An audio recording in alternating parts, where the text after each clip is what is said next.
বড্ড ফাঁকা ফাঁকা। বদমাশি কি করছে সেই সম্পর্কে একটু বলো। একটু লোকের পিছনে লাগা, আচ্ছা ওইটাই মেয়ে দেখা, ঝামেলা হওয়া। আচ্ছা, কোনো বান্ধবী আছে তোমার? না না এই সত্যি কথা বলবে। আছে আছে। আচ্ছা,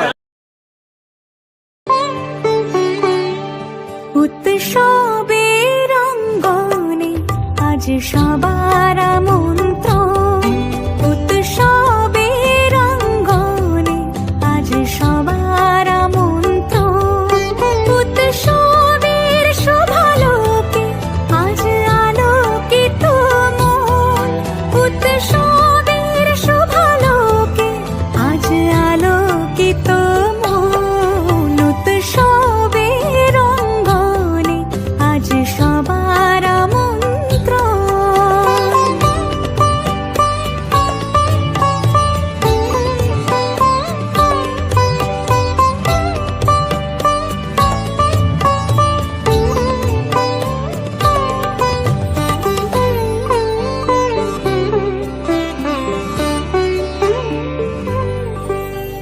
ধর্ম বর্ণ কিবা বয়সের সীমানা ছাড়িয়ে আজি প্রতি গৃহ কোন পর স্বজন নব সাজে উঠে সাজিয়ে, ধর্ম বর্ণ কিবা বয়সের সীমানা ছাড়িয়ে আজি প্রতি গৃহ কোন পর স্বজন নব। বিভিন্ন স্কুল কলেজ থেকে আমাদের শ্যামবাজার এবি স্কুলে ইনভিটেশন যারা দিয়েছেন সেগুলো আমরা এখানে ডিসপ্লেতে রেখেছি।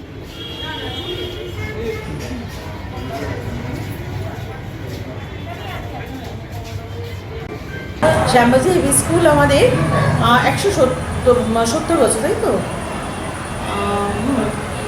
170 বছরের পুজো আমাদের 1855 আমাদের স্থাপিত, এবং প্রতি বছরই আমাদের এখানে নানা রকম ভাবেই আমাদের প্যান্ডেল সাজানো হয়। এবারে আমাদের সত্যজিৎ রায়ের 100 বছর পূর্তি উপলক্ষে সেভাবে আমাদের সরস্বতী পুজো উদযাপন করা হয়েছে। তার সমস্ত ক্রিয়াকর্ম, তাদের বাচ্চাদেরকে আমাদের সেই ছবিগুলোকে আঁকানো হয়েছে। সত্যজিৎ রায়ের বিভিন্ন রকম যে সিনেমা করেছিলেন তার উপর চলচ্চিত্র নির্ভর করে আমাদের বাচ্চারা ছবি এঁকেছে। আমাদের সবাই বেশ প্যান্ডেলটা ভালোও লেগেছে, এবং আজকে আমাদের নেতাজি সুভাষচন্দ্র বোসেরও জন্মদিন, তো সেটাও আমরা পালন করেছি। আমাদের ফ্ল্যাগ হোস্টিং হয়েছে। ওনার সম্পর্কে তার নতুন করে কিছু বলার নেই, উনি আমাদের অনবদ্য ব্যক্তি, আমাদের দেশ স্বাধীন হওয়ার একটা মুখ্য ভূমিকা গ্রহণ করেছিলেন। তো এইভাবেই আজকে আমরা উদযাপন করেছি আমাদের সরস্বতী পুজো, এবং সঙ্গে নেতাজি সুভাষচন্দ্র বোসের উদযাপন করে আমরা আমাদের আজকে প্রোগ্রামটা। আমার নাম ঋতু বিশ্বাস, শ্যামবাজার স্কুলের আমি কমার্সের 11-12। আমার নাম ভূমিকা চৌধুরী। আপনি কোন ক্লাসে পড়েন? আমি শ্যামবাজার এবি স্কুলের 11-এর ছাত্রী। আচ্ছা, আজকে তো সরস্বতী পুজো প্লাস নেতাজি সুভাষচন্দ্র বসুর জন্মদিন, তাহলে এই সরস্বতী পুজোটাকে আপনি কেউ সেলিব্রেট করছেন? কিছু না, স্কুলে এলাম, নর্মাল অঞ্জলি দিলাম। আর ঠাকুরকে ঠাকুরের কাছে কী প্রার্থনা করলেন? যাতে একটু ভালো করে পড়াশোনা করি, এবার যাতে সেকেন্ড থেকে ফার্স্ট হতে পারি এই বিষয়ে। আচ্ছা, ছোটোবেলা সরস্বতী পুজো আর বড়োবেলা সরস্বতী পুজো এখন তো অনেকটাই বড় হয়ে গেছে, হ্যাঁ, কোনটা ভালো লাগে? ছোটোবেলাটাই ভালো ছিল, বড়োবেলাটাই বড্ড ফাঁকা ফাঁকা, সবাই সবার মতো। ছোটোবেলাটাই ফ্যামিলি, বন্ধু বান্ধব সবাই একসাথে স্কুলে যাওয়া, এটাই ভালো ছিল। আচ্ছা, আর পাশে কে আছে? এটা দুটো বোন আমার। ওর পরিচয় করে দাও। এটা আমার বোন দেবরতী, ও 7-এ পড়ে হলিচাইল্ডে, আর ও চন্দ্রিমা চৌধুরী, ও 6-এ পড়ে টাকিতে। এখান থেকে আজ কোথায় যাবে নেক্সট প্রোগ্রাম? এখনো ভাবা হয়নি, দেখি কোথায় যাওয়া যায়। শ্যামবাজার এবি স্কুল আজকে সরস্বতী পুজোটা কীভাবে সেলিব্রেট করছো বলো? পুষ্পাঞ্জলি দিয়ে তারপরে অনেকক্ষণ উপোস ছিলাম আমরা, পুষ্পাঞ্জলি দিলাম ঠাকুরের সাথে, মানে ঠাকুর দেখতে গেছি বন্ধুদের সাথে, তারপরে এখানে এসে আমরা ভোগ টোক খেয়েছি। আচ্ছা, ঠাকুর কোথায় দেখতে গেলে? গিরিবালা স্কুল, ডাব স্কুল, তারপরে সুরেন্দ্র সরকার, টাউন স্কুল, এসব জায়গায় গিয়ে আমরা সব স্কুলে ঘুরে এসেছি, ঠাকুর দেখেছি, খুব ভালো হয়েছে। আর আমাদের স্কুলের ঠাকুরও খুব ভালো হয়েছে। তুমি কোন ক্লাসে পড়ো? 11। তোমার নাম? সুজিত সামন্ত।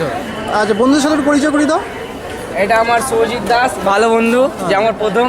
আচ্ছা, এই আমার আকাশ বন্ধু, আর এটা আমার ভাইয়ের মতন রূপম ভাই। এটা আমার ছোট ভাই 6 না 7-এ পড়ে, আর মিলন। Class 11 class 11। আমরা এটা 11 আর 7 কি 8-এ পড়ি। আচ্ছা একটা প্রশ্ন, আচ্ছা সরস্বতী পুজোয় কিন্তু এই বয়সে আমরা বদমাশি করতাম, বদমাশি কি করে সেই সম্পর্কে একটু বলো। একটু লোকের পিছনে লাগা, আচ্ছা ওইটাই মেয়ে দেখা। ঝামেলা হওয়া। আচ্ছা কোনো বান্ধবী আছে তোমার? না না এই সত্যি কথা বলো। আছে আছে আচ্ছা আছে। বান্ধবী কোন ক্লাসে পড়ে? 11 একই ক্লাস একই একই আছে আজকে। একই সাথে? আচ্ছা একই সেকশন। আর বান্ধবীর সাথে তুমি ঘুরতে গেছিলে? আজকে যাওয়া হয়নি, বিকেলে বেরোনোর কথা আছে কিন্তু এখনো যাওয়া হয়নি। আচ্ছা বাড়িতে জানে? না বাড়িতে জানে না। বাড়িতে জানে না? না বাড়িতে জানে না। আচ্ছা তো ম্যারেজ 23শে জানুয়ারি আজ 1897 সালে উড়িষ্যার কটক শহরে বাবা জানকীনাথ বসুর একটি ছেলে জন্মেছিল। তার নাম নেতাজি সুভাষচন্দ্র বসু। জানকীনাথ বসুর বইয়ের নাম ছিল প্রভাবতী দেবী। নেতাজি সুভাষচন্দ্র বসু ছোটবেলা থেকেই পড়াশোনা ও খেলাধুলা সবেতেই ভালো ছিল। তিনি কলকাতার অন্য সময় মেয়র ছিলেন, সেটা আমরা জানি। ও তিনি স্বাধীনতা সংগ্রামী একজন। তিনি আমাদের দেশ স্বাধীন করেছিলেন।